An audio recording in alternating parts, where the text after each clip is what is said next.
and welcome back to another Black Ops 6 Zombies video. So for the past few weeks, we've been testing a bunch of weapons and taking them all to round 55 to see whether or not they can hold their own against round 100 health cap zombies. I'll be testing more weapons as time goes by, and I'll be sure to update this list every once in a while. So before we get into it, let's just have a quick word from today's sponsor. Whether you're looking to unlock the Black Ops 6 Mastery camos or grind them out in easier lobbies, you should definitely check out today's sponsor, Mitch Cactus. As the biggest and most reliable in Call of Duty, Mitch Cactus offers services on all platforms. Browse their website and you'll find multiple discounted offers available, and with my code HYPNO, you'll get an extra discount on your order. Thank you again to Mitch Cactus for sponsoring this video. Coming in at the number 10 spot, we have an assault rifle that a lot of people are sleeping on, the GPR-91.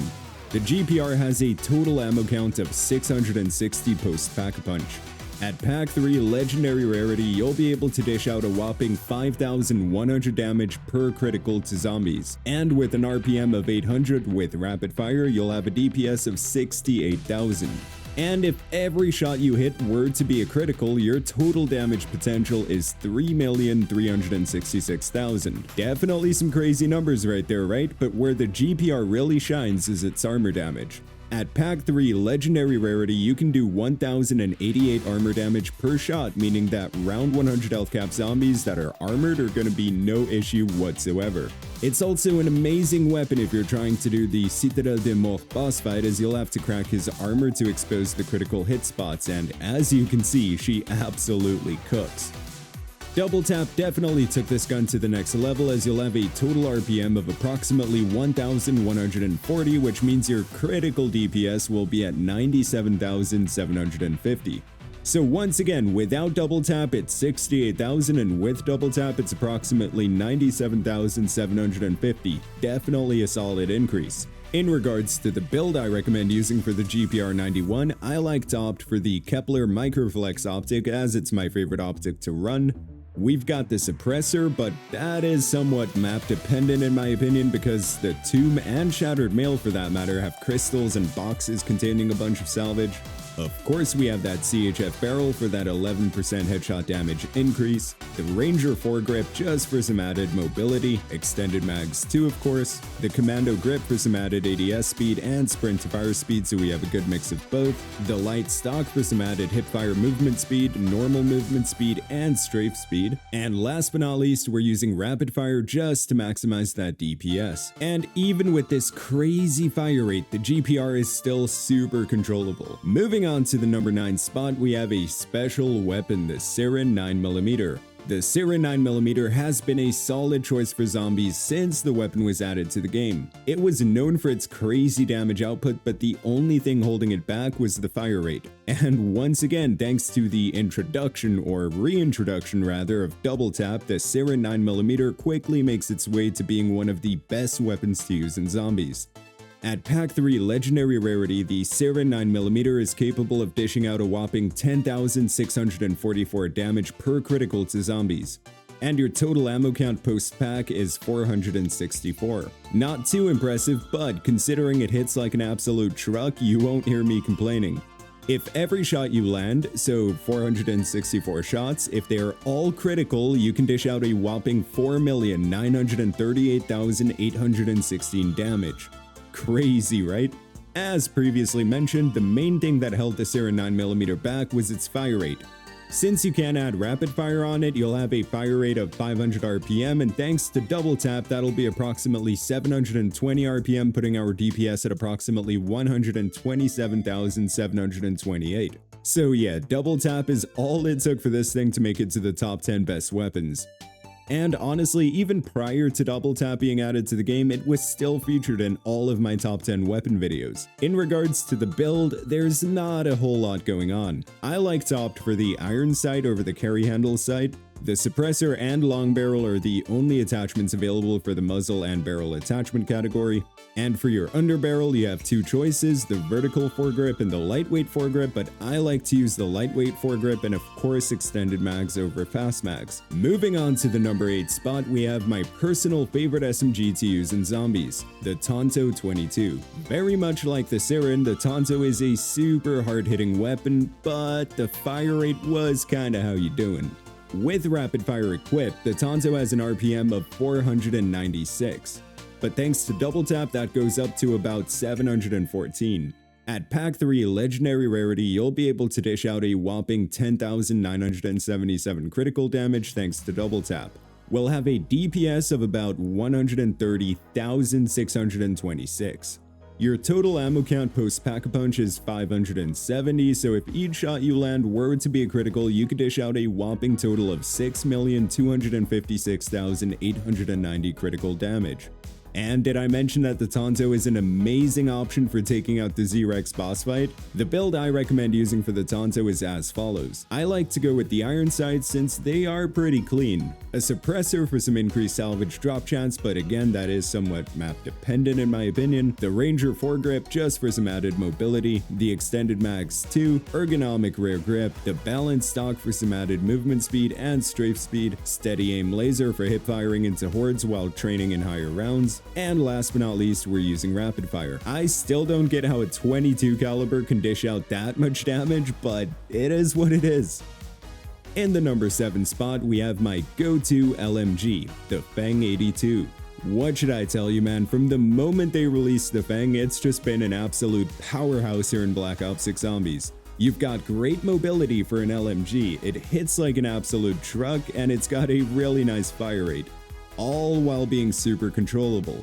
The Feng 82 is capable of dishing out 7,424 per critical, and of course with the double impact augment for double tap, you can see numbers of up to 11,106, which is absolutely ridiculous. I strongly recommend using the Feng with the belt-fed mag attachment for a whopping total of 1,000 rounds. Which means if each shot you land were to be a critical, you could dish out a total of 11 million damage. Yup. And in regards to its fire rate, with rapid fire and without double tap, you'll have an RPM of 484, which turns to 743 with double tap for a total DPS of about 137,000.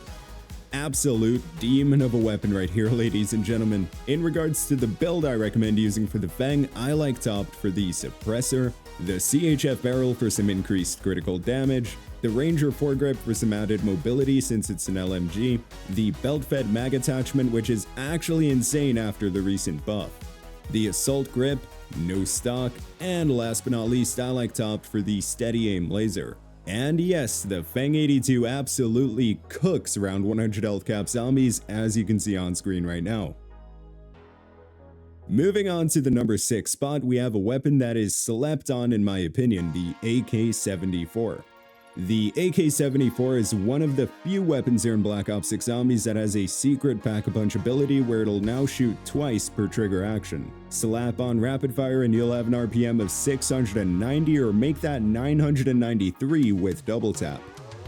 At Pack 3 Legendary Rarity, we were able to hit criticals of up to 9,147, so with an RPM of 993, that'll set our DPS at 151,382.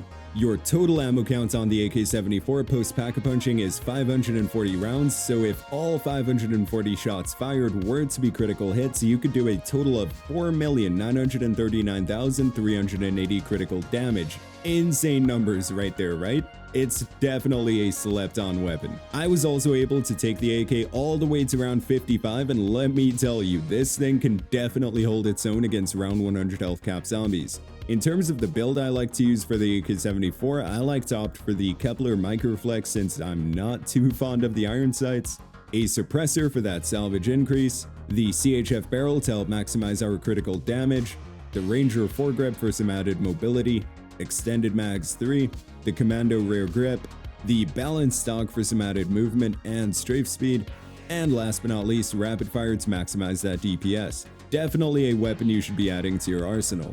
Coming in at the number 5 spot, we have the fastest firing SMG in the game. And it's another weapon that has a secret pack-a-punch ability where its hipfire spread becomes insanely accurate, the Kompakt 92.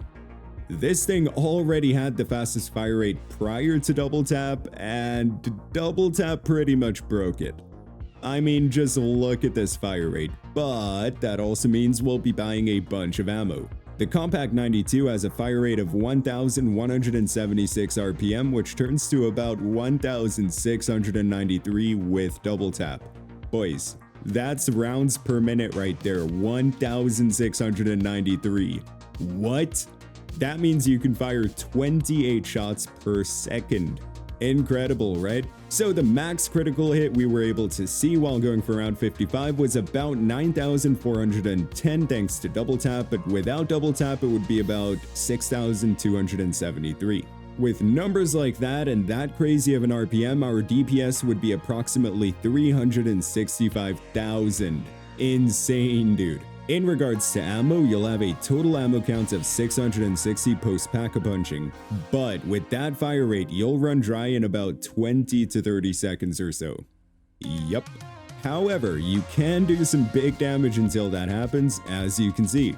Definitely a solid SMG, and it's super fun to use due to that high fire rate, so if you haven't used this SMG, you definitely should. In terms of the build, I like to run this thing with the Kepler Microflex optic, the integrated suppressor barrel, vertical foregrip for some added recoil control, extended mags 3, obviously, the assault grip, no stock for some added mobility, the steady aim laser, which honestly isn't needed post-pack punch thanks to its secret ability where the hipfire spread becomes super accurate, and last but not least, rapid fire. At the number 4 spot, we have one of the all-time best weapons in zombies, and that's the ASG shotgun. This thing was considered meta for the longest time, and it's for a good reason. The ASG is capable of annihilating any of the Easter egg boss fights and was one of the best options for the Tomb Sentinel artifact boss fight as well.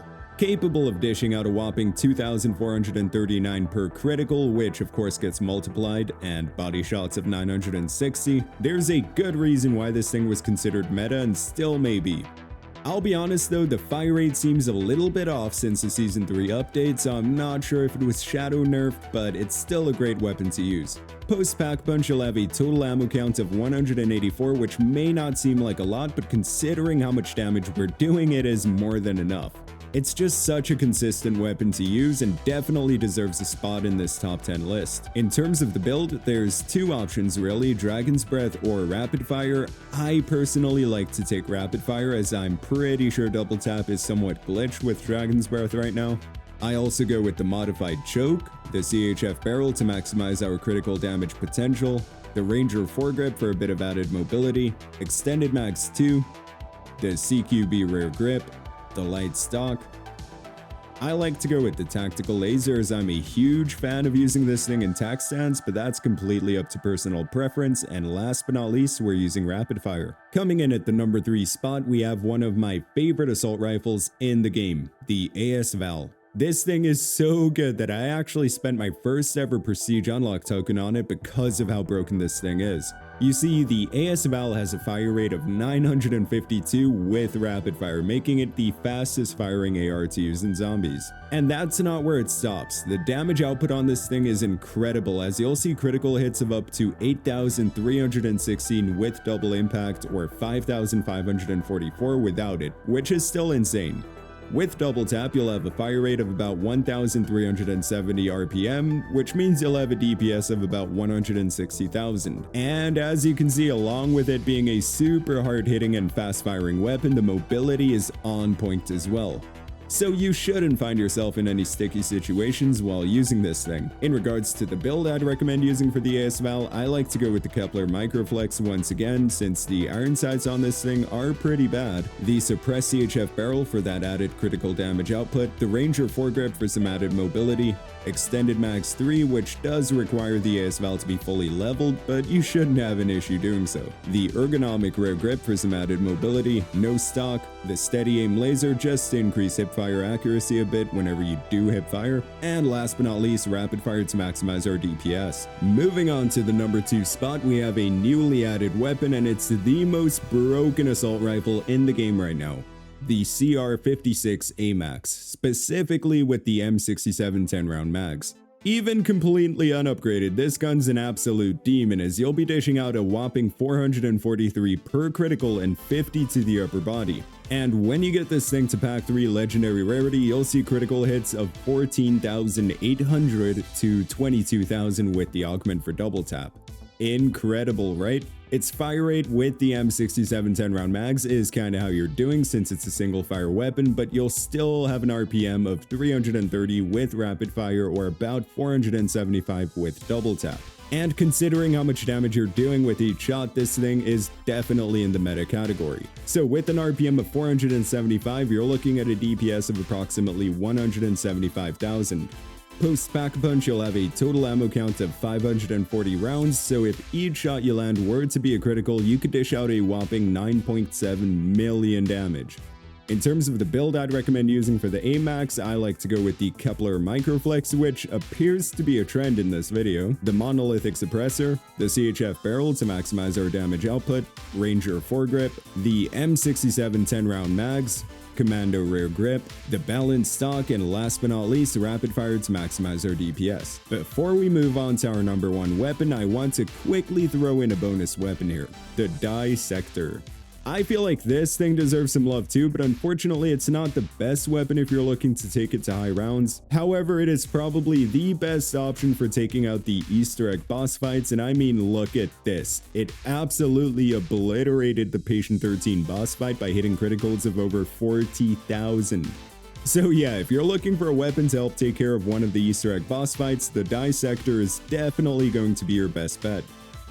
In terms of the build, very much like the Sirin 9mm, there's not a whole lot going on here, but I will say I found more success using the default ammo type over the explosive one or the ricochet blades. In the number one spot, we have what is in my opinion still the undisputed light heavyweight. Okay, now I'm playing. But yeah, the AMR Mod 4 has still been one of the greatest weapons to use here in zombies since it was added to the game. Capable of dishing out a whopping 22,619 critical damage or 33,929 with the follow-up shot and double tap. The AMR Mod 4 is in first place for a good reason. You've got a total ammo count of 116 post-pack punch, which again may not seem like a crazy amount of ammo, but considering you can hit criticals of 22 to 33,000, I'd say it's more than enough. Where the AMR Mod 4 really stands out is its fire rate, especially with double tap. So just with rapid fire alone, you'll have an RPM of 99, which gets increased to about 142 with double tap, so yeah, definitely more than enough. And very much like the D.I.E.sector that we quickly mentioned before, the AMR Mod 4 is a great option for any of the Easter egg boss fights, as you'll be able to clap them without an issue. In regards to the build, okay, I'm not even going to mention that attachment again, but we also have the suppressor, the reinforced barrel since the CHF barrel doesn't increase critical damage with this gun, the Ranger pad for some extra movement speed, extended mag 2, of course we're running the quick draw grip, the light riser for its added movement speed and strafe speed, and last but not least we've got rapid fire to maximize our fire rate. And that's gonna wrap things up for this top 10 video. Once again, I'll be testing a bunch of other weapons as time goes by, so this list is bound to change. So yeah, go ahead and drop a comment down below letting us know your thoughts on this top 10 and also include your personal top 10 best weapons. If there's any specific weapon you think I should test next, then be sure to comment that below as well. That's gonna be it for me. Thank you all for watching this video. I really hope you enjoyed it. If you did, then be sure to smack that like button and subscribe to stay up to date with the best strategies here in Black Ops 6 Zombies. I hope you all have a wonderful day or night wherever in the world you are, and as always, goodbye.